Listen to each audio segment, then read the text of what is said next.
Share बाजार में आज लगातार दूसरे दिन शानदार तेजी रही। भारत में भी अभी कोरोना का नया वायरस नहीं मिला है, इससे बाजार ने राहत की सांस ली है।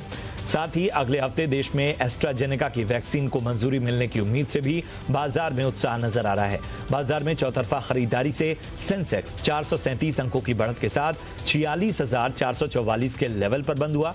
वहीं निफ्टी 135 अंकों की उछाल के साथ 13,601 के स्तर पर बंद हुआ। शानदार तेजी के चलते निफ्टी के सभी इंडेक्स हरे निशान में बंद हुए।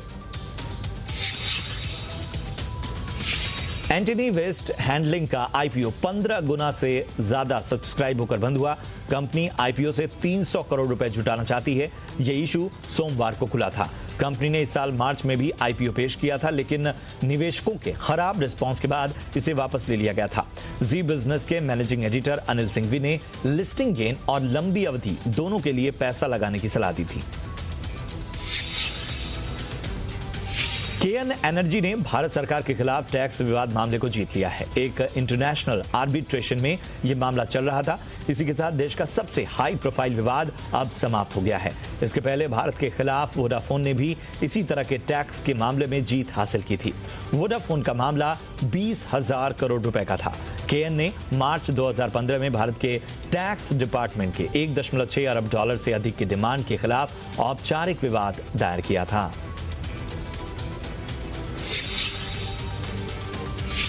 50 लाख रुपए से ज्यादा के मंथली टर्नओवर वाले कारोबारियों को अपनी जीएसटी देनदारी का कम से कम 1% कैश में पे करना होगा। वित्त मंत्रालय ने यह कदम फर्जी इनवॉइस के जरिए टैक्स चोरी रोकने के लिए उठाया है। सीबीआईसी ने जीएसटी नियमों में नियम 86 भी जोड़ा है। यह नियम जीएसटी देनदारी का 99% तक ही इनपुट टैक्स क्रेडिट के इस्तेमाल से चुकाने की इजाजत देता है। सीबीआईसी ने कहा है कि टर्नओवर की लिमिट कैलकुलेट करते वक्त जीएसटी के दायरे में न आने वाला सामान और जीरो टैक्स रेट वाली सप्लाई को शामिल नहीं किया जाएगा।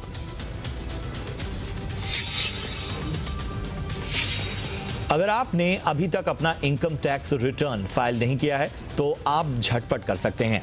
इनकम टैक्स विभाग ने ITR 1 और 4 के लिए झटपट प्रोसेसिंग की शुरुआत की है।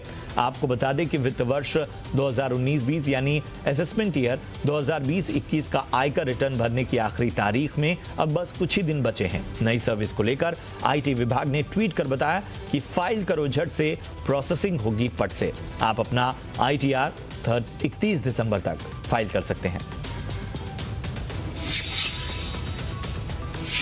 भारत सरकार ग्रीन नेशनल हाईवे कॉरिडोर के लिए वर्ल्ड बैंक के साथ मिलकर काम शुरू करने वाली है। यह प्रोजेक्ट 50 करोड़ डॉलर का है। इसके तहत राजस्थान, हिमाचल प्रदेश, उत्तर प्रदेश और आंध्र प्रदेश में कॉरिडोर का निर्माण किया जाएगा।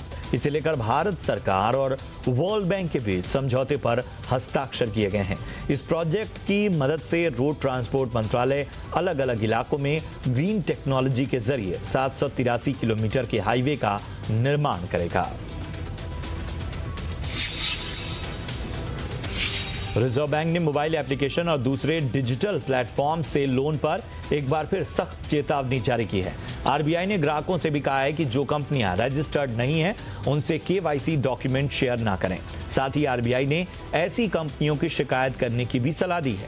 बिजनेस की मुहिम ऑपरेशन हफ्ता वसूली का संज्ञान में लेते हुए आरबीआई ने जी बिजनेस की मुहिम ऑपरेशन हफ्ता वसूली का संज्ञान लेते हुए आरबीआई ने मोबाइल ऐप और दूसरे डिजिटल प्लेटफॉर्म से लोन बांटने वाली कंपनियों के लिए सख्त हिदायत जारी की थी। बजाज ऑटो महाराष्ट्र के चाकन में मैन्युफैक्चरिंग प्लांट लगाएगी।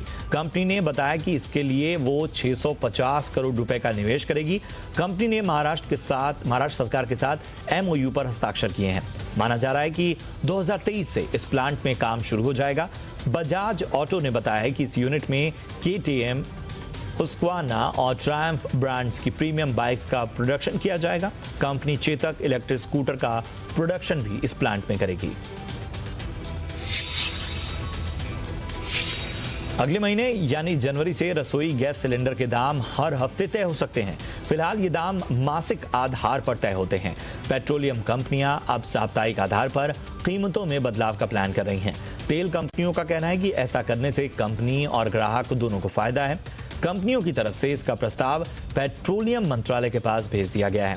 वहां इस प्रस्ताव पर बातचीत चल रही है। जल्दी ही इस पर फैसला लिया जा सकता है।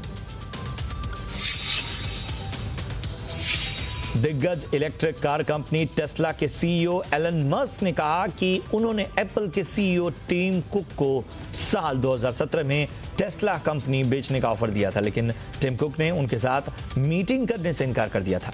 दरअसल वो वक्त टेस्ला के लिए काफी बुरा था। उस दौरान मस्क ने कंपनी को मौजूदा कीमत के 10वें भाग जितनी कीमत में ही बेचने का फैसला कर लिया था। ये बात मस्क ने अपने ट्वीट में कही जब एप्पल की ओर से इलेक्ट्रिक कार बनाए जाने की योजना सामने आई। एप्पल की इलेक्ट्रिक कार 2024 तक बाजार में आ सकती है।